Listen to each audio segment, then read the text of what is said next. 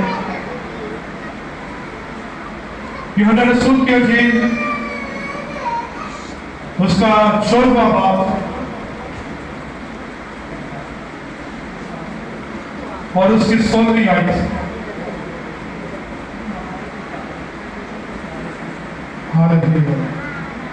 یوحنا رسول کی انجیل اس کا 14واں باب اور اس کی 16ویں آیت، کوئی بھی رہنمائی کر سکتا ہے پڑھنے میں۔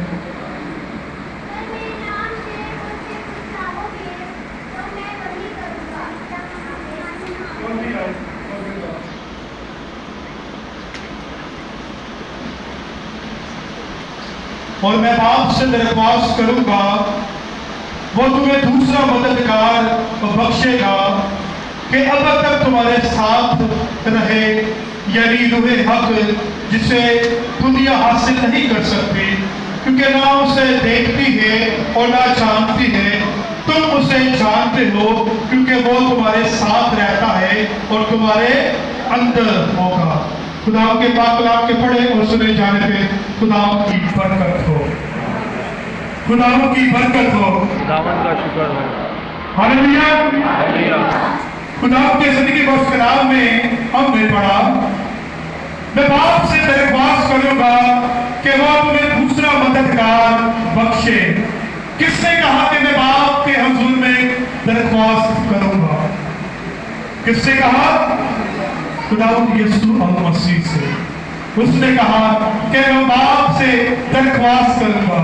ہم یہ دیکھتے ہیں کہ ہم نے زمینی باپ کی اہمیت کو دیکھا کہ وہ کس قدر اپنے بچوں سے محبت کرتا ہے، مگر ہم نے جب خدا کے کلام میں سے اس کی کتاب میں سے پڑھا کہ ہمارا باپ جو زمین و آسمان کا خاندانوں سے نامزد ہے، اور یہاں پر دیکھتے ہیں کہ خدا نے یہ مناسب جانا جب یسوع المسیح زمینی سفر میں تھے، جب یسوع المسیح زمینی سفر کو پورا کر کے باپ کے پاس چلے گئے تو باپ نے یہ جانا کہ یہ ضرورت ہے کلیسیا کی، یہ ضرورت ہے خدا کے لوگوں کی، یہ ضرورت ہے تمام برگزیدوں کی، یہ ضرورت ہے تمام ایمانداروں کی۔ کیا ضرورت ہے؟ خدا کے روح کی ضرورت ہے، کیونکہ روح القدس کی اشد ضرورت ان کو تھی۔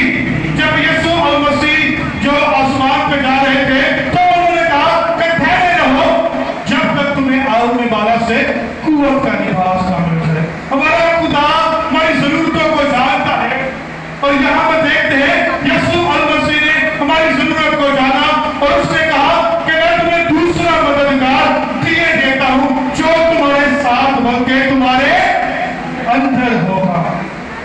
دوسرا مددگار کے لیے یونانی زبان میں جو لفظ استعمال ہوا ہے مطلب ہے پاراکلیوس، اور اس کو انگلش میں کہتے ہیں to the stand all the time beside you، یعنی کہ خدا کا روح ہر وقت تمہارے ساتھ اور تمہارے اندر ہے۔ ہمیں خدا کے جب خدا کا کلام ہم پڑھتے ہیں، خدا کا کلام ہمیں یہ بتاتا ہے دوسرا مددگار ہمارا خدا ہماری فکر کرتا ہے۔ اس نے یہ جانا کہ ہماری ضرورت ہے کیا؟ خدا کا روح، کیونکہ خدا کے روح کے بغیر ہم کچھ بھی نہیں کر سکتے۔ خدا ہمارا باپ ہے اور اس نے ہماری ضرورت کے مطابق خدا کے روح کو متعارف کروایا۔ تصریح سے عقلوم کے تیسرے رکن کو، اور ہم دیکھتے ہیں جب روح القدس آیا تو اس نے سب کو اپنے تجربے سے بھر دیا۔ جب ہم روح سے بھرتے ہیں تو خدا کی مرضی کے موافق چلتے ہیں، اور جب ہم خدا کی مرضی کے موافق چلتے ہیں تو خدا جو ہماری زندگی میں پلاننگ رکھتا ہے اور وہی ہماری زندگی کے اندر بیان کرتا ہے۔ اور خدا کا کلام ہمیں یہ بتاتا ہے کہ خدا بے حد محبت کن سے کرتا ہے؟ اپنے بیٹے اور بیٹیوں سے کرتا ہے. یونان رسول کی انجیل 3 باب کی 16ویں آیت میں لکھا ہے اور خدا نے دنیا سے ایسی محبت رکھی کہ اس نے اپنا اکلوتا بیٹا بخش دیا تاکہ جو کوئی اس پہ ایمان لائے ہلاک نہ ہو بلکہ ہمیشہ کی زندگی پائے. کیونکہ خدا ہم سے محبت کرتا ہے. خدا یہ جانتا تھا کہ جس انسان کو وہ بنا رہا ہے, جس انسان کو وہ مرتب کر رہا ہے, جس انسان کو اس زمین پہ بھیج رہا ہے, وہ گناہ کرے گا. ہمارا باپ علم سابق کی خوبی کی بنا پر پہلے ہی سے جانتا تھا. ہمارا باپ جب یہ جانتا تھا تو پہلے ہی اس نے ساری چیزوں کا بندوبست کر رکھا اور ہر ایک چیز اپنے وقت کے مطابق خدا نے مہیا کی.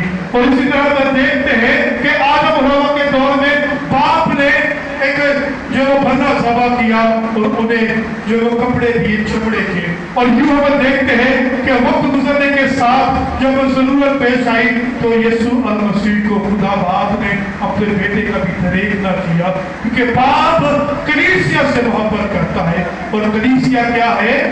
مسیح کے بدن کا حصہ ہے. خدا ہم سے بے حد محبت کرتا ہے. اور محبت جب ہم دیکھتے ہیں, محبت اس بات میں نہیں کہ ہم نے اسے چن لیا, محبت اس بات میں ہے کہ اس نے ہمیں چن لیا. اور خدا کے لیے, خدا باپ سے محبت کے لیے جو لفظ محبت کا استعمال ہوا ہے وہ اگاپے محبت ہے. یعنی کہ اس محبت کے اندر کوئی لین دین کا ذریعہ نہیں ہے, یعنی کہ بے لوث اس میں اندر کوئی آبجیکٹو ہے نہیں ریٹرن لینے کا, بس دینے ہی کا عمل اس محبت میں آتا ہے. اور وہ محبت اگاپے محبت ہے. باپ نے دنیا سے محبت رکھی ہے, اب دنیا باپ سے کس طرح محبت رکھتی ہے یہ خدا اور کلیسیا جانتی ہے. ہم دیکھتے ہیں آج بھی موجودہ دور میں خدا نے اپنے بیٹے کے وسیلہ سے دنیا کا میل ملاپ اپنے ساتھ کروا لیا.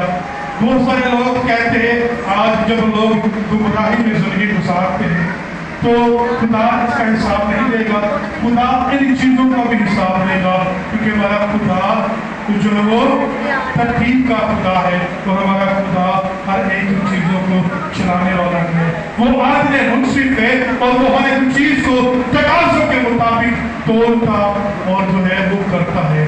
آئے خدا کے کلام کے لیے ہم خدا کا شکر کریں گے اور اپنی آنکھوں کو بند کریں گے. ہاللویا, تیری تعریف. Hallelujah, hallelujah.